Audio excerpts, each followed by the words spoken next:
Do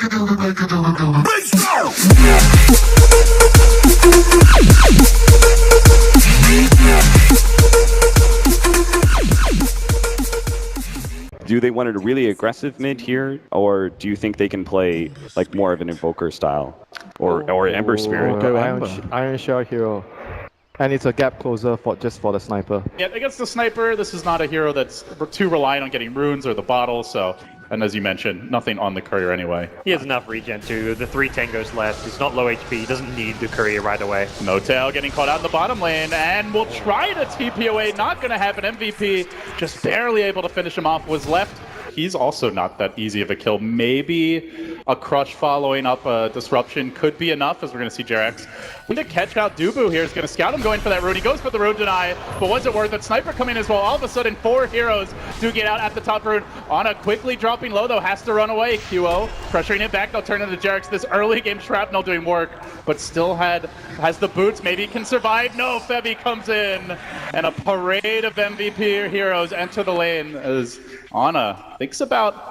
They're going to kind of continue at this pace and continue to look to make some early moves around the Venge rotations. Abaddon's going to heal up QO and Suicide. That is about as Febby talked about playing non-impressive heroes, well, and that sums it up. That means no Abaddon for this potential smoke gank as OG move in. They want a piece of QO. Dubu there with the stun, but already the disruption's been engaged with. Not sure how much it's going to help at this point. QO goes down. Dubu a bit late, and with no Abaddon, they're able to cleanly disengage so far.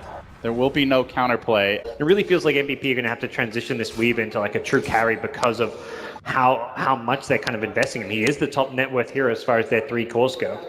Yeah, now the scary part here is we will see a skirmish in the jungle. So that thought Omni Slash onto Jerax. Velo tracking him down with the help of Dubu. Good pick off there for MVP. Pops, then unpops, so they probably have an idea that MVP... They know MVP are kind of 5-man pushing, likely at that tower, and Jerax is looking to come in from behind. Still no amplify damage. Keep that in mind as this fight could break out momentarily. S4 gonna try to initiate. He gets stunned by the Venge off the bat. Will they try to focus him down? Howl holds the mech is a crucial part of the team fight.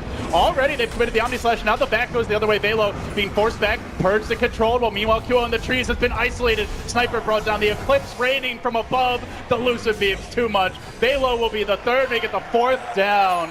OG, not the craziest initiation, but solid gods, and they really show off their team fight prowess in that engagement. They're not quite taking the bait. And the Dire Ward spots 5 heroes, and I think OG are just like, well, we could try and fight. We've got this Blink Dagger, but also we could just go farm our jungle, farm mid, and...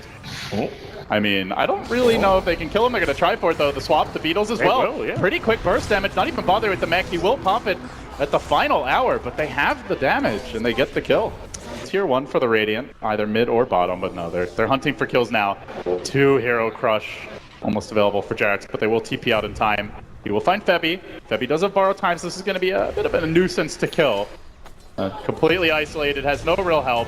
Drops the shield. Now the borrow time. Jerax still hounding him. Just staying in target. He wants that follow-up crush to go for multiple kills, and S4's there with the back. Eclipse coming through. All of that just for the bench thus far. Now the Remnant forward. Ana looking for a bit more. Gets onto the back line. Tries to bring down that Abaddon. Will do so. But the physical damage is a lot. He's got a Remnant back. He barely gets away. Can QO assassinate? He will. But it doesn't matter. Already the body has hit the floor. OG, they've bit off more than they can chew. There's a buyback from the Abaddon. The kind of fight that MVP love to get, where they can chase you and isolate you and pick you off one by one. Now Notail looking for the deny. Fly is falling. He won't get the neutral deny. It's 4 for MVP. Basically gifted to them by an over-aggressive OG dive. Supports are initiators behind the Ember, as well as behind the Luna, so there aren't too many easy pickoffs here. Going for the BKB, do you think they can actually find them? As I say that, Jerax going for the crush, then the TP out. Will 4-up the damage. He just does the math. Yeah. Drains him now with the Sakuchi, as well as the Geminate attack. Gotta imagine he's gonna continue to accelerate his farm with basically nothing to worry about as far as ganks go. But there is a fight brewing now, as Notail's gonna get caught out in the mid lane. Disruption to try and keep him alive a bit longer. Notail too low to even bother with an Eclipse. He's down for the count. Now the stun on Fly. This is the kind of chaotic fight that MVP live for. Can Fly make it away? Looks like the Urn Charge should be enough to take that Shadow Demon down. The counter Urn Charge. A bit too late. He will fall, and S4-2 make it 3 just like that. No buyback on Luna. Instantly MVP on a silver platter have been gifted the dream scenario to push. Yeah, even just the level 1 Vengeance are still packs a punch as OG will have the full complement of heroes and abilities ready to go now. Can they take the fight? That's the question. S4 smoked up, look for the blink back to get it started. He only finds Velo, who immediately Blade Furies. He'll survive. Now the Eclipse comes out. Then we gonna take that up easily with the borrowed time and 4F. Pumping damage into Jarex will bring down the Fishman. Now turning on to No Tail. Time lapses it off, dives a bit further. Fly, no disruption for a few seconds. There's the Purge, the big dives, a 2-for-1 thus far. If 4F can get the kill, it would be huge, but he's low, in danger. S4 blinking back to force that pesky bug away, and with a shield and a heal, he should survive. And he's a very mild-mannered guy, but outside of Dota. But when it comes to Dota, the gloves come off. As Dubu will find Fly, who has a blink dagger, not going to easily be able to get away with it. Goes for the soul catcher.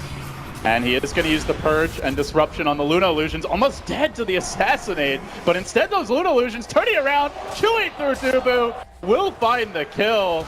Fly, a bit of style points there, makes it out, and will live to tell the tale. AoE non-existent, so no. Got a Maelstrom on Sniper, you know? They don't have the tools. That's why they want to keep going and end the game now. They pick up a Vlad's on the Abaddon, they have Vlad's, they have drums, they have all these items to fight now, but the split push is constantly plaguing them, and it's going to lead to a Jug pickup. Good pick there. It's the level 2 amplify damage now, and with the Jug dead for 50, OG will buy even more farming time.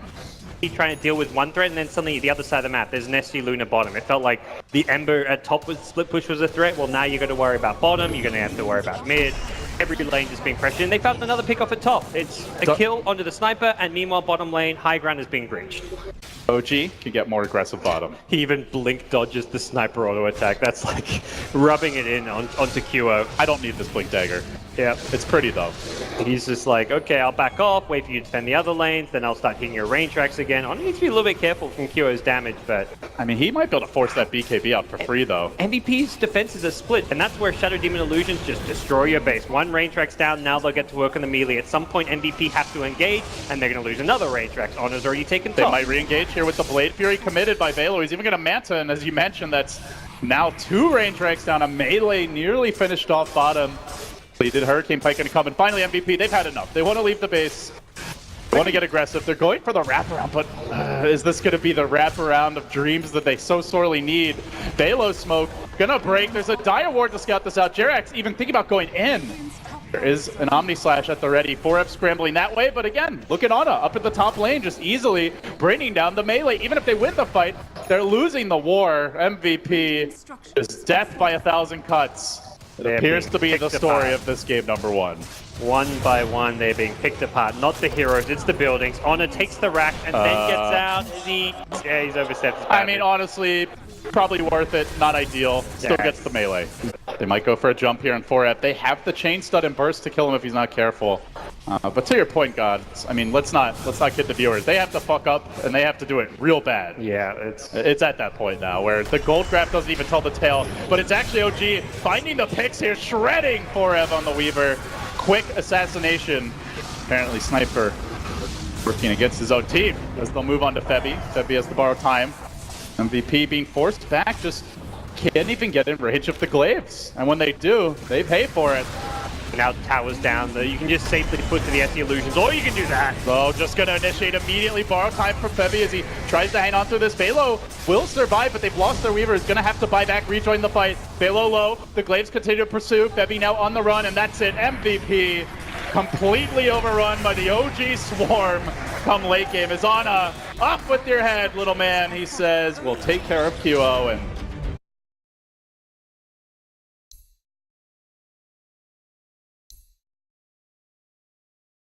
Jungles. Oh, doesn't mean and you give Benno. a free lane to the Ursa. And Benno. Yeah. And I would say they don't have the most disruptive supports to push strat incoming. the same setup. It'll be Febby in the trees, no tail. A bit closer to the wave. Definitely doesn't seem like he knows this is coming. It's not the easiest initiation, though. The magic missile range, not the best, but he's getting dangerously close. They can sweep out from the trees. They should have the angle. He gets body blocked just for a moment by his own creep. Betrayed! The traitor creeps, but is it going to be enough? Just a rot chase to try and get the kill. It will barely be so, but Jerax TPing in.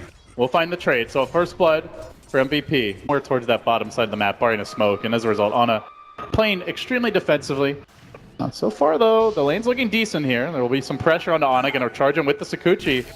Doesn't have a point in Wex yet, and QO's just going to go for it. Jarex joining the fray, though, looking for the turnaround. Sunstrike coming in hot, and it won't be enough. The Fairy Fire there. QO's able to live. The rolling boulder to the right. Jarex whiffing a bit. The Fly will snag the bounty. And could have gone for Fly at the rune, but they still may. Jarex is here too. They're going to find Jarex holding onto the hook for now. They need the combo. He gets pushed onto the high ground. Febby wants to bring him up there with him, but isn't able to do so. S4 meanwhile being forced back by an Angry Bear. Dubu will have... Actually won't have a stun. He's about 20 mana short. While simultaneously, No-Tail in the top lane, getting run down by QO. Early rotation from the Weaver. Big kill for MVP. And they're not done just yet in the bottom lane as they continue to pursue Jarex. Febby does have the hook, just barely the mana available. Going for the TP out. Come back here, says Febby. Actually hooks him past his own body. And Jarex just starts to limp the other way. There's still no vent stun. Looks like with the Wave of Terror usage, won't have the mana for some time. They continue to close in, but he's going to have a rolling boulder out relatively soon. He wants to go for it. Juking down to the low ground. See you later, he says. And now... time for the Roach Suicide. So after all that, meanwhile in mid, QO continued to duke it out with Ana. This tempo is the kind of tempo that MVP generally wants, got. Don't want to see those getting sniped, but should be okay.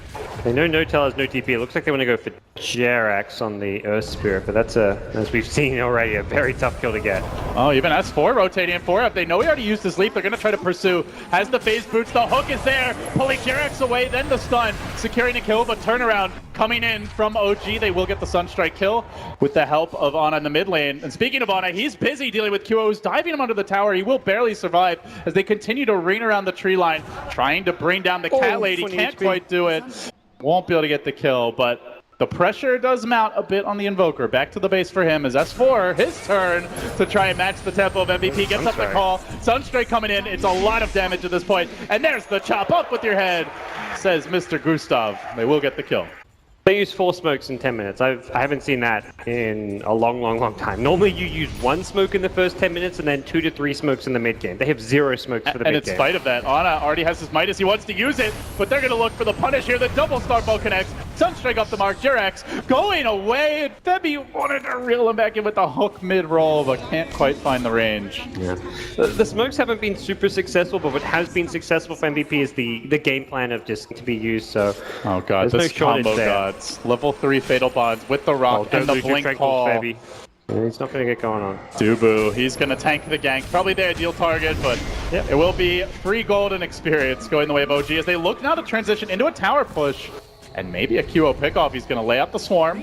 Already the glyph committed, but you're against the Terrorblade. This hero pushes extremely hard and very fast. Velo sneaking in undercover Moonlight Shadow. They're going to drop the rock to try and take this fight, bringing down Febby. And now looking for the follow-up Starstorm. No-Tail shatters too, and Velo still trying to lock onto a target. He will settle at S4, running him down with the clap. He does have an overpower and will be able to kill him off as well, so make it a 2 for 3. It's about to be a 2 for 4. A big fight. MVP nailing OG down. Even the tower defended, and that was with the rock. What a great defense. MVP's draft is perfect for those kinds of chaotic fights. Very low cooldowns, lots of single target, good individual burst, and for OG, they're going to scout out Dubu here. On a little journey uphill, the hook does come in for the turnaround. Febby getting the dismember with the rod. Don't think he has quite enough damage yet as Jarex rolls, but it's a very short range roll. Velo coming in for the cleanup, and now Forever on the chase as well. Brings Fly low, forcing him back and away, and they may contest these Ancients under cover of Moonlight Shadow. Most of the pieces now. I saw him pick up the Blade of Lackery first, like, is he still going for the Agsby? And now he's got the point booster. Surely you have to get the eggs. That's what I was thinking, but it's just very rare to see the Blade first, but of course the damage not too bad. MVP's Velo into the Roach Pit. The Axe Fall will not land, and now S4's in trouble. S4 known for his big plays around the Roach Pit, not able to find one here. Febby, though, will be burst. Good Sunstrike from Ana, but now on the run, he's going to be controlled for the time being. Arrow comes through. Velo, though, they'd love to pop this Aegis. Can they do it? Chases in from No-Tail, can't quite finish him off. Still they have the Fatal Bonds on him. Ana sticking around. Aegis going to be popped in now. Ana almost dead into the pit. One more auto attack will bring him down, but he's not going to drop. OG will now scatter, look for the retreat. Jarex rolling up and away over the hill. And will live to fight another day. Not really an ultimate, but effectively the hero's ultimate. If you don't have those 2 spells, you have to be very careful at fighting. S4 setting up top, wants to turn this gank on Ana around. Unfortunately, QO's a bit too quick, and he's able to scurry away. Brings the Invoker down solo, and lives to tell the tale. Weaver, as mentioned, kind of very similar hero to the PA, and that's how Kyo is playing it. Bottom lane, they've gone in with the Ursa. Early rock drop, and now Velo just tried to TP away. That's not going to happen, though, as S4 is on the case. No more Aegis for this bear. And down he will go. A slash of the Terrorblades. That was To bring him down, and they're going to find Febby as well here with the roll from Jerax. He tries to turn this. Sunstrike, though, no chance of that. Again, it's the Axe finishing off a low HP hero. So going back to something you brought up, I think it's really important to note here, MVP, much better catch if OG try to play that split push game. They've Moonlight Shadowed into Shade as Forev moving on to Fly. There's a Rolling Boulder back. Still that Mirana being held in position. Sunstrike and a chop, they'll get the kill. Fly the trade so far, a 1-for-1, but losing your very farm carry Mirana. Not ideal as Jerax is pursued a bit by QO. All the while, they are split pushing though, Velo, threatening to move in on Ana. I mean, that play there sums up MVP a bit. And they're not done just yet. For S4 now. He wants the turnaround. He's going to try to isolate Dubu. Poor unfortunate soul that he is. In the trees, and another free offering of gold. The way of OG. It's starting to feel like Venge is a big range creep at this point. Yeah, it's not the kind of play you want to be making. You need to kind of read what's going on a bit differently around the map. Well, OG going to smoke and try to cover the bait that is No-Tail's Terrorblade. QO, the first man in, is going to reveal that smoke. Does get caught by a blink. Blade mail call. Beautiful initiation from S4. Shot number 1, a success. And now looking for the second is Velo. Eats the magnetize from Jerax. Now it's to back away. They're cold snapping him. Already committing his ultimate. With the Mask of Madness, he drops pretty quickly. Can they finish him off? The Ursa's down. They find 3, make it 4 heroes. Biting the dust. All of it scouted by QO, but unable to get out before OG closed in. Oh, and now it's OG's turn to move. They have to magnetize. Jerax just got mana back at base. They've got the full combination available. Roche is already dead. Oh no, the bash at the worst possible time. Velo will snag that Aegis, but slows him down, and they are going to be able to force Fly back and away. Holds onto the Chaotic Offering. Arrow did connect in the meanwhile on S4 is the Axe. Thinking about a retreat, but not sure he can run away from this Mirana. Velo's there. They're going to gain up on him. He almost gets a double kill with that blade mail damage, but Febby, combining with the team, will find the kill. Split pushes on is now already at the top lane. This time around, MVP do have catch, and this time around, OG actually have team fight to fight into the 5v5. He's sticking around Febby, baiting nicely. Here's Ana, charges in. Oh, hey, buddy, how you doing? Arrow completely whipped there by Forev. We'll be able to chase him back, though.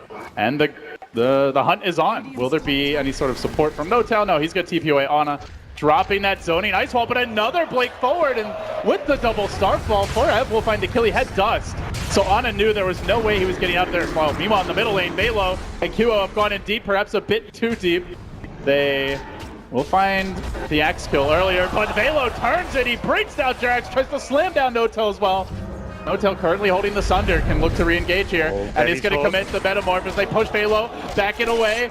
S4 trying to move onto him, gets off the blade, but almost killing off the Ursa. The Bears on the run. No honey for you, sir, they say, and Febby too will fall. OG salvaging that, and they bring down 2 of the 3 cores. It's a hero that's just going to scale better. The longer the game goes, the more items he gets. They need to go and fight and try and take the game to OG as soon as possible. In bottom lane, it's another pick for S4. He'll find it too, and it's on Forev.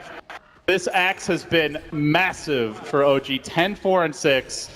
Alone is a one-man army for that, and the Earth Spirit, we've seen Jerax consistently shoving him away. You even have to worry, no matter what, always about the call as well as the rock. It's tough, but they look for Ana bottom lane, gets off the tornado as the Moonlight Shadow is used to try and disengage. They want to back out. The trap has been laid, and Febby, probably the first one to bite it, though. In comes Velo with a big bash. Ana, though, dropping the ice wall, scurrying away, healed up by Fly, saved at the last hour, and now the turn. QO, 3 down with the Yules to make it 4. They're going to find Dubu as well. Bench down for the count. OG snowballing out of control now. They get 26-19, and what do you know, gods? They could go late, but they say no. He kills one and then gets kited and dies, but he doesn't even get the enrage off. He got bursted so damn fast by the Invoker and the Terrorblade there, and they're going to lose 1 Rax, possibly even multiple here if OG go for the mid one. But with Metamorphosis wearing off, this is a team who will likely back off, play it safe. Now, granted, they do have a bit of a tower advantage here, but that is impressive, to put it mildly. And now it gets harder to find these pickoffs. The item's just going to accrue as Rax money goes OG's way. Moonlight Shadow as they try to counter initiate, but already the Sunstrike damage done. Another death for Dubu. What else is new? But can they turn this fight around? Good magnetize, and then No Chill gets to work, slicing through the Ursa, easily bringing him down. 4 have fallen. 4F trying to get at least a solitary kill of this fight. Will taser Jerax and leaps away, but have Metamorphosis back up with a Manta style. That's a second lane of Rax with no glyph available, and possibly even Mega Creeps if they want to go for top. They've even got the Warlock ultimate. If MVP respawn to fight, they're in for some hurt. It's over, gods. They've already lost 2 lanes. They don't have buybacks here. They're going to lose a 3rd, most likely, before they can even get back into position. Even if they get a team wipe, I'm not sure it's enough, as the rock drops. An emphatic shutdown from OG. The Green Dream lives on. Here in Boston today, they will move into the round of 8 in convincing fashion.